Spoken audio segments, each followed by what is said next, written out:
السلام عليكم ورحمة الله وبركاته.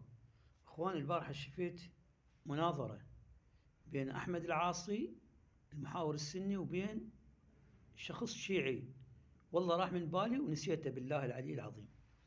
طبعا احمد العاصي كانت اخير مداخلة إله، هو حول رزية الخميس، كانت اخير مداخلة إله. فايش قال احمد العاصي وختم المناظرة؟ قال بأنه الذين قالوا قربوا هم جماعة عمر، والذين قالوا أهجر ويهجر وغلبه الوجع هم ليس جماعة عمر، ليس جماعة عمر، بل عمر الذين قالوا قربوا. ونزل المحاور الشيعي وصعد جماعته بيهم 8، صعدهم كلهم، هذه الصفحة كلها صعدها. فيهنون بي ألف مبروك، لقد قفلت رزية الخميس، لقد سكرت حديث رزية الخميس، لا يأتي أحد ويناظرك في رزية الخميس، أحسنت شيخنا بارك الله بك، مدري شلون. صعدت له، أنا قلت له شيخنا رحم الوالديك لماذا تكذب؟ أنت لماذا تكذب؟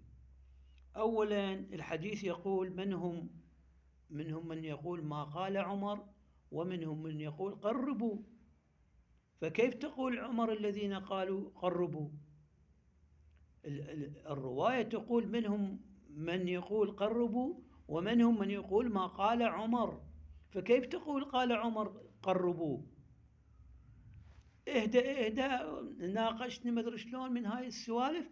بعدين اخر شيء قلت له يا شيخنا منهم من يقول قربوا ومنهم من يقول ما قال عمر، أتفهم أنت لو لا؟ ليش تكذب؟ ليش تدلس على الناس؟ اهدى ما ادري شلون، والله حنزلك ان لم تهدى، حنزلك ان قاطعتني. اخر شيء انا كتمت وخليته يحكي. شو يقول اخير شيء؟ يقول هم 3 أطراف كانت بالرواية، منهم من يقول قربوا ومنهم من يقول هجر. عيني، وعمر طرف ثالث، ما سكت عمر، ما حكى ما تكلم.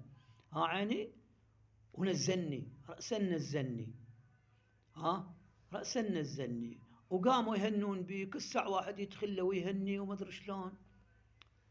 بالله عليكم الرواية تقول منهم من يقول قربوا ومنهم من يقول ما قال عمر، منهم من يقول ما قال عمر. من أين أتيت بالطرف الثالث؟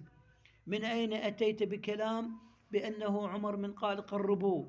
بالله عليكم 1400 سنة يكذبون عليكم، 1400 سنة يزورون، 1400 سنة يلتفون على الحديث وتتبعونهم. أنا أسأل أبناء السنة بالله عليكم، هاي مشايخكم بالكذب؟ إذا هاي أبسط شيء مناظرة وحدة، عيني كذب كذبة ما أنزل الله بها من سلطان، التف على الرواية، كيف تتبعون هؤلاء؟ كيف؟